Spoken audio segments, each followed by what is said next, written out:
Terve! Tervetuloa taas uuden tämmöisen jälkifiilistelyn pariin. Joku mulle laittokin viestiä tuossa, että miten Salomaa sä vaan kehut aina kaikki autot, että onko kaikki autot sun mielestä äärettömän hyviä? No joo, myönnän, että nämä autot, mitä mulla on nyt tähän asti tällä kanavalla tuossa ollutkin, ne on ollut jollakin tavalla kaikki ihan hyvin mielekkäitä autoja, kivoja autoja, mutta nyt sitten löytyi tämä kyseinen tapaus, joka mulla on tällä hetkellä koajossa, tai on vielä hetken aikaa tämän päivän tässä matkalla takaisin tuonne Petikkoon, mutta niin kuin näettekin ja arvaattekin heti, mikä mulla on kyseessä. Tää ei ole mun suosikkiauto. Mä ymmärrän kyllä, miksi ihmiset Model Yn ostaa. Eli nythän on tää Juniper eli facelift-versio mulla on koajossa. Mä tein tällä autolla tämän perinteisen moottoritien kulutustestin ja siinähän tää auto on kyllä kerrassaan mainio. Äärimmäisen energiatehokas auto. Koko luokassa on aivan ylivoimainen. Sähkön kulutusmoottoritie tässä mun testissä jäi reiluun 18 kilowattituntiin satasella, mikä on ihan huima saavutus.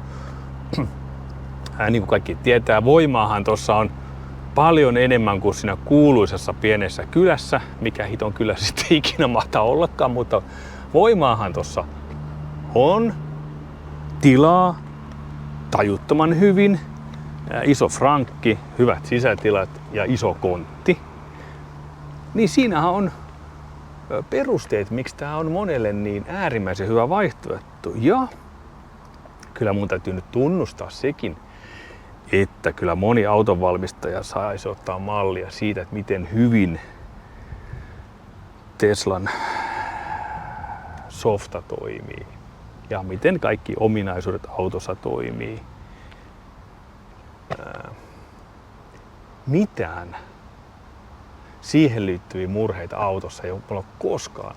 No mä palaan tähän kohtaan. Oikeastaan ollut. Lähtien siitä kännykkä-appista, mikä tekkifriikeille tuntuu olevan maailman tärkein asia. No se toimii hyvin, auto toimii digitaalisena, kännykkä toimii digitaalisena avaimena täydellisesti, saumattomasti. Aina kun tämän auton lähelle tulee, niin mulle kertaakaan minkään Teslan kohdalla käynyt niin, että ovien lukitus olisi pykinyt ikinä koskaan. Se tapahtuu aika usein monen muun auton kohdalla, että se digitaalinen avain ei toimi, tai jos on perinteinen avain, se avain ei jostain syystä juttele auton kanssa. Aina tulee vähän jotakin semmoisia bugeja. Teslan kanssa ei koskaan ole sitä bugia ollut. Aina toimii. Ja tilathan täällä on tosiaan hyvät. Et siinä on semmoisia aivan ylivertaisia ominaisuuksia, mistä moni sitten saisi ottaa mallia. Mutta tiedättekö mitä? Mulle ne ei ole tärkeitä asioita. Mua ei oikeastaan mulle riittää, että ne toimii niin kuin suurimmassa osassa autoista. Ne toimii ihan riittävän hyvin. Ja samoin se softakin, niin en mä halua ostaa mitään läppäriä. Mä oon ostamassa autoa. Sehän auto, se on iso kokonaisuus tämmönen. Teslassa on se täydellinen, se softapuoli. Mutta Tesla voisi ottaa oppia sitten kyllä hyvin paljon autonvalmistajasta, perinteistä autonvalmistajasta, miten se auto rakennetaan. Okei, se perinteistä autonvalmistajat voisi ottaa Teslasta mallia, miten se softa tehdään. Ja mulla ennen tätä autoahan mulla oli koajossa ES90 Volvo. Niin mun täytyy sanoa, että se oli semmonen kulttuurisokki, kun mä hyppäsin ES90 Volvosta tohon. Mä ajattelin, ei Jeesus, että nyt tulee Salomaalle pitkä viikko. Nimittäin kyllä huomas heti syyn, miksi toinen maksaa 58 tonnia, kun tää on 55 ja risat plus 7 paikkaisena 2,5 tonnia päälle, kun 58 tonnia ja se maksaa 85 tonnia. Niin, kyllä sinä ymmärsin syyn. Mä ajattelin, että ei vitsi, ei tästä ei tule yhtään mitään. Että,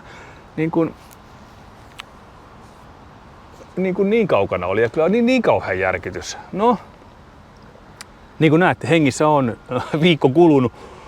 Niin jännä, miten ihminen on vaan sopeutuvainen vallitseviin olosuhteisiin. Niin nyt kun mä täällä tuossa ajanut, niin no joo, ajahan tää, kun ei sillä hetkellä ole parempaa tarjolla. Ja tähän on tyytyminen. Tai ihminen mukautuu siihen vallitseviin olosuhteisiin, ja se nykyinen alkaa tuntua ihan normilta. Niin ihan yhtä lailla mä oon tuollakin ajellut. Nyt sitten kun siihen alkaa tottua. Kyllä se ihminen on sitten jännä. Mutta nyt sitten mulla on pari päivää koe, jos samaan aikaan toi Cupra Raval, se VZ Extreme Launch Edition. Niin mä oon herran jestas. Siinä on taas paluu semmoseen fiilikseen ja autoiluun, mistä mä niinku autoissa dikkaan. Mut toi ei sovi mun pirtaan ei mitenkään. Okei, tää on merkittävä parannus siihen vanhaan. Hiljaisempi, jousitus on parempi, mutta edelleenkin se ei tarjoa ihmiselle, joka tykkää ajaa itse autolla. No, Teslahan nyt ihan tietoisesti rakentaa FSD:tä ja autonomista autoilua, että se kuljettajalähtöinen ajatus tehdä auto on Teslalle varmasti täysin vieras ajatus, vaan idea siinä se, että se tietotekniikka vie ja kaikki on matkustajia. Se on 5 matkustajalle tai 7 matkustajalle tehty auto. Niin se ei tarjoa mulle minkäänlaista semmoista fiilistä toi auto. Mun ei tee edes mieli ajaa tuolla autolla. Et jos perheessä olisi kortillisia enemmän, niin mä voisin hyvin mielelläni istua muillakin penkeillä. Toi ei houkuta mitenkään ajamaan autoa. Millään tavalla. Toisaalta se ei kyllä houkuta, vaikka voimaa on rutosti, ei houkuta kyllä yhtään ajaa myöskään ylinopeutta. Että ehkä siinä on sekin tämmöinen liikenneturvallinen ympäristö tai liikenneturvateko. Tekee semmoisia autoja, millä ei todellakaan houkuta ajaa kovaa tai yhtään sen lujempaa, mitä on pakko. Moottoritiellä se menee kyllä hiljaa, mutta ja niin kuin sileällä asfaltilla menee hiljaa äänettömästi vakaasti niin kuin kaikki autot, mutta sitten kun tulee nämä suomalaiset asfalttitiet, mitkä on urasia, asfalttipaikkauksia täynnä, niin toihan kiemurtelee. Ei nyt ihan niin pahasti kuin se kuuluisa käärme, mutta kiemurtelee, heiluu, vaapuu, huojuu. Ja sitten kun sä valjastat kaikki yli 400 hevosvoimaa käyttöön, niin toihan on sellainen keinulauta. Et siinäkin kyllä ymmärrän sen Porschen ideologian siinä, että auton pitää kesyttää ne voimavarat, eikä niin, että se voima kesyttää sen auton ominaisuudet. Ja mä oon kyllä tämän jälkimmäisen kannalla, että esimerkiksi se Cupra Raval, mistä mä teen ensi viikolla videon, niin siinä on vaan se 225 heppaa.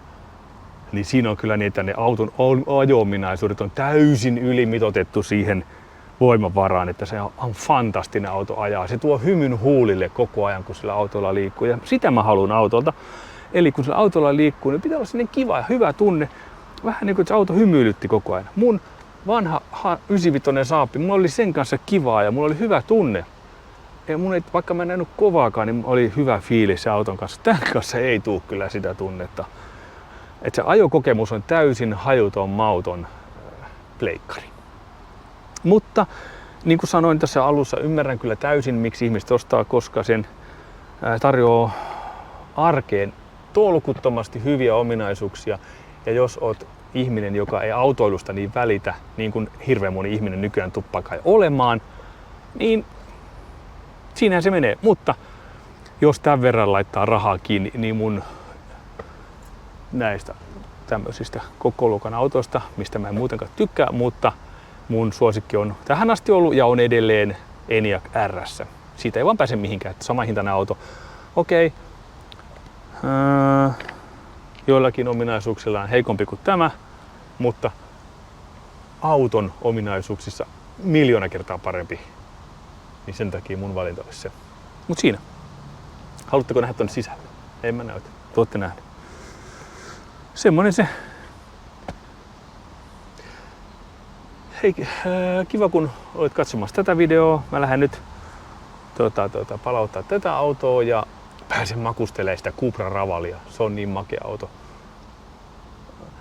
Voisin jopa semmoisen, niin kuin mä oon kertonut aikaisemminkin, että mä en tarvitse elämässäni todellakaan edes näin iso auto. Meitä on pääsääntöisesti minä ajan yksin, joskus on mun lapset kyydissä.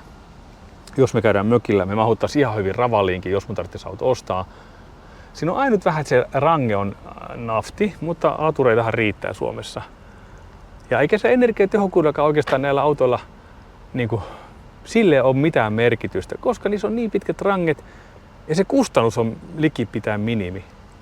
Ja mua välillä aina huvittaa, että minkä takia nämä niin kuin, sähköautoilijat ajaa niin hiljaa moottoritiellä ja haluaa säästää sitä energiaa, koska se energia ei maksa yhtään mitään ja ne nykyään latautuu suhteellisen nopeasti ja poikkeuksetta nykyään autossa kaikissa on niin kuin pitkät ranget, että ei sun tarvitse oikeastaan senkään takia säästää sitä energiaa, mutta silti säästää.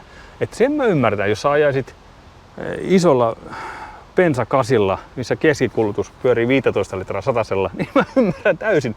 Et enpä ajakaan nyt 120, ajankin 80, säästän bensaa, koska se tuntuu kukkarossa.